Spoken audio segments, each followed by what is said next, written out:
Hey everyone, in this video I want to reveal 12 new lifts that I've really enjoyed in my routine lately. If you don't want to hear me talk and you want to get straight to the list, just tap fast forward on your phone like 15 times and you'll probably be there. Now when I say new movements, I don't mean in the sense that they've never been seen before. They're just a little less common than movements you're probably already aware of. I am a creature of habit and I do like my routine. I like doing the same thing day in and day out. But every once in a while, you know, I like a little smoked paprika, a little cayenne pepper to go along with my typical salt, pepper, garlic powder. When you do this stuff day in and day out, week after week, year after year, sometimes you just want to go explore the gym a little bit for a change of scenery. Now what I'm going to do is list these new movements, tell you what I call them, how to do them, where I incorporate them into my program, as well as some special considerations, if any. The program that I'm doing is Natural Hypertrophy's push-pull legs, called Doom Slayer. It's actually pull-push legs. If you want to see that program in its entirety, you can just YouTube search that. These movements are not specifically from that program, but I have been incorporating them every once in a while, and I just put them in the appropriate slots within that program. So the reason I'm making this video is to give you guys some new movements, because I like learning new movements, some stuff to add to your toolbox, but also because I'll admit sometimes I do still get stuck in the powerlifting, the hyper-specific powerlifting approach and mentality to programming, where if I don't do something that's in the program, I kind of feel bad about it. I feel like less of a man. So for example, today I have to squat, but I really don't feel like squatting. My legs are heavy. Maybe I start squatting and warm-ups feel like crap, but I got to squat because that's what's in the program. I mean, what else am I going to do? Not squat? Yeah, dude, you don't have to squat. My paycheck does not depend on my squats. I'm not prepping for a powerlifting meet. If I really don't want to squat, I can do something else. There are plenty of other movements that are just as effective. There might even be other movements that are more stimulative than squats because I can push them harder and because I actually want to do them. I also get stuck into this hyper-specific idea of frequency. So if I do a movement, I have to do it twice a week or at least once a week, but not so much anymore. If I want to do a movement every other week, or every third week, even do a movement once a month, it's totally fine. I can do that. I'm not saying that I make these emotional decisions every time I get to the gym and say, oh, you know, I really just don't want to do anything hard today. I'm going to do some easy stuff. I'm just explaining that I'm a little more flexible with my exercise selection now than I used to be. So let's get to it. New exercise number 1, floating power shrug. So unlike a regular power shrug, I lower the bar down to just above the floor, almost like a touch and go deadlift, but I'm not actually touching the ground. So yes, doing this reduces the weight that I would use for a normal power shrug, but it also increases the range of motion, and it increases the time under tension on my upper back, which is why I'm doing it. I like rotating these in with my block pulls every other week or every third week. So I might do block pull, floating power shrug, block pull, floating power shrug, or block pull, floating power shrug. I like the control that these demand on the way up and on the lowering phase because it takes quite a bit of balance while you're doing this. I do these for 2 to 3 sets, 2 to 3 hard sets of 6 to 10 reps. And again, I'll do these in place of deadlifts or within a program or within the program I'm doing where I'm supposed to do power shrugs. I'd suggest using straps for these so you take out grip as it's not in the equation. Sometimes I don't use straps just because I don't want to go grab them. And my hook grip is pretty solid, so I can get away with using a hook grip for this stuff. Exercise number 2, landmine rows. This exercise was inspired by John Meadows, and it's really helped me train my lats. I tend to use my upper back for a lot of my row variations, and the landmine row allows me to pull low towards my hip because the pivot point is behind me, and it makes the movement fixed, sort of like a machine. So I can really focus on taking these to failure. I've been enjoying these in place of one-arm dumbbell rows that I typically do. I'll do these for 3 to 4 sets of 8 to 12 reps, and I try to take these to failure. So failure is what I consider failure.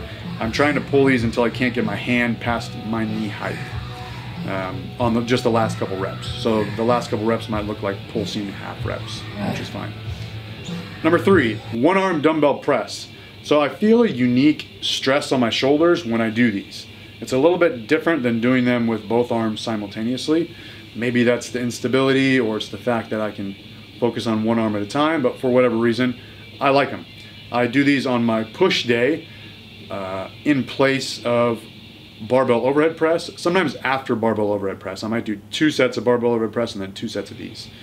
So usually if I'm doing them alone, I might do 3 to 4 sets of 8 to 12 reps. Sometimes I'll drop down as low as 6 reps.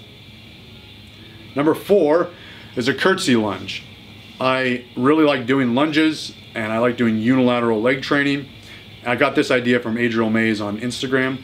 It's a reverse lunge, but instead of stepping directly back, you reach your leg back and behind the leg that's being worked.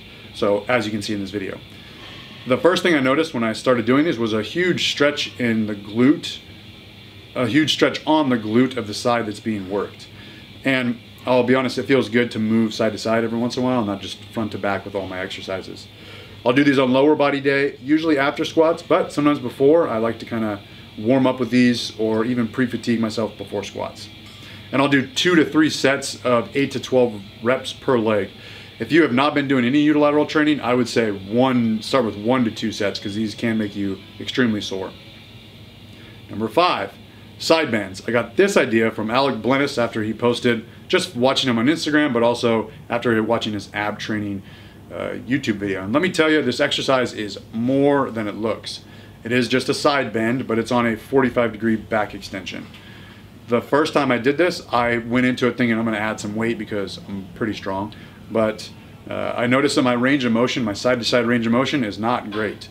It was challenging on my obliques just with body weight, but the movement really provided a good stretch for my hips and my rib cage. So again, instead of adding weight, I just figure I'm going to try to reach for more range of motion from rep to rep, from set to set, and even from session to session. I'll superset these with squats or deadlifts. I like doing ab training. I like to contrast ab training with spinal loaded movements like squats and deadlifts. I'll do 3 sets of 10 to 15 reps per side. And number 6, one-armed hangs. Ode Haugen and Mark Felix are both grip gods, if you didn't know. They both have said the best exercise for forearms and for grip strength, hangs. Body weight hangs, one-arm hangs, even weighted hangs. Just hanging on a bar. Doing these one-handed obviously makes the movement more difficult, but a hidden benefit, I guess, or a hidden challenge is the stress on your shoulder when you're hanging with one arm. Your shoulder is working really hard isometrically to not let your shoulder rip out of the socket. These are in the program that I'm following. They're supersetted with tricep work. You can really implement them whenever you'd like. Maybe not on a pull day because they are pretty fatiguing on your grip. Go figure. I'll do these for 1 to 3 sets of max time. I think grip strength can be stubborn and it needs to be taken to failure to obtain any sort of benefit. So doing lots of sub-maximal work doesn't really work in this situation.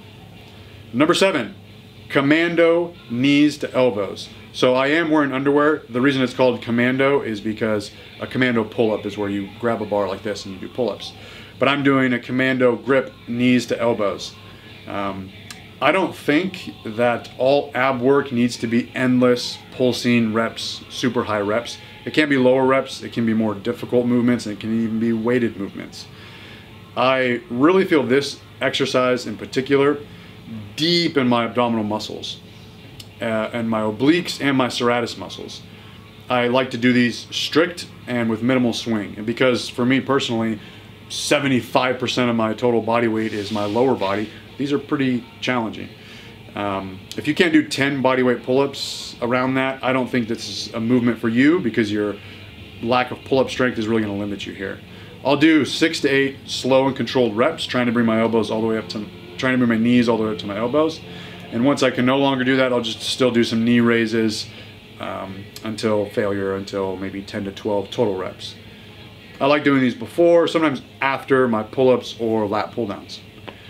Number 8, dumbbell high pulls. So I was inspired to do these by Alec Ankiri. He explains this better than I do, but basically the explosive nature of these allow me to really overload my traps. And another benefit you might not realize is the stretch, the added stretch, because I have to reach across my body to get the dumbbell between my legs, puts some stress on my mid-back. I was sore in my mid-back where I'm usually not after doing these for the first time. You've got to breathe and brace quickly between reps, and you have to work to decelerate the dumbbell. While it doesn't look like I'm decelerating the dumbbell much, I am. You have to decelerate the dumbbell and then reverse that energy back up for the next rep. So because you are decelerating the dumbbell, make sure that you're easing into this exercise. Don't do too much too soon, because you might piss off your elbows. Obviously when you do this, use a strap because you don't want to drop a bell on your foot. I superset these after lat pull downs or machine high rows. So that push-pull legs program, Doom Slayer program, you do upright rows supersetted with the lat pull downs and the machine high rows. And I don't do these every week. I still do plenty of strict upright rows too. But when I'm wanting to toss around some weight, I'll do them for 2 to 4 sets of 10 to 12 reps per arm. Number 9, GHD sit-ups. For all of my life, I have hated sit-ups because my hip flexors take over and it just feels like a hip flexor exercise. Max crunches in the Marine Corps made my hip flexors hard as stone.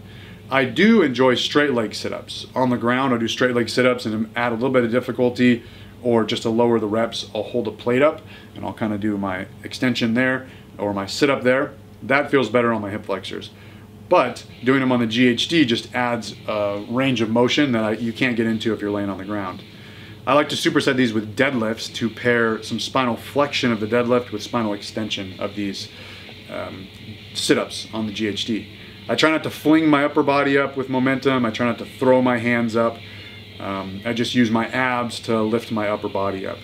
And I will do 3 to 4 sets of these for max reps. And max reps just means once I can no longer perform strict reps. Once I have to use momentum, I'll call that failure. Number 10, paused banded Romanian deadlifts. This movement is pretty extra, but let me explain. I think of RDLs as a good upper back movement, obviously along with being a good hamstring movement. But to put a little more stress on my upper back, I've added a band to these. So as you pull against the band towards the top, the weight gets a lot heavier than it is at the bottom. So, you know, there might be 300 pounds at the bottom and then 400 pounds of tension at the top. Since the weight is lighter at the bottom, I make that portion more difficult, make that portion of the lift more difficult by just pausing at the bottom. But with all that said, the main reason I do this is because I have awesome MB Power Center platforms and I want to put them to good use. And these look pretty cool. So I've done these in the 6 to 12 rep range. And what I'll do is start at that higher rep range. But once I've added enough weight and my reps drop down to like 6 reps with the pause, I'll try to repeat it the next week without the pause and see if that adds a couple more reps onto that 6 reps. Number 11. What is it? Spider curls on a preacher bench. I do not like spider curls. I do not like dumbbell spider curls. I just have a hard time pushing them to failure. Maybe it's use your air. Maybe I'm doing something wrong. I just feel like every time I'm doing them, I'm thinking there's probably a better exercise I could do than this. But I saw a video of John Meadows doing them this way and I had to try it and I really like it. I've been liking it. So I'm standing backwards on a preacher curl pad, trying to let my elbows hang straight down, and then I'm curling and pulling the bar overhead at the top. The pad behind my elbows prevents me from pulling my elbows back and kind of just turning into a row and rowing the weight up. It also provides some support for my elbows so I can really grind out reps on these spider curls. But the main reason I'm showing you this exercise is so I can show off this awesome standing preacher curl bench. These will be done for 8 to 12 reps, but sometimes I do dip down in the 6 or 7 rep range. I'm going to include another set where I wanted to show you when the bench is set higher, you'll notice that my elbows are more forward. And when they're more forward, this is just feels like a standard preacher curl. But I have to put the bench low so that my elbows point straight down, which feels more like a spider curl to me. And number 12, reverse milk the cows. So I'm only adding this movement to show off this bar that I'm using. It is from Arm Assassin Strength Shop. I think it's called a napalm curl bar. And these parallel handles rotate.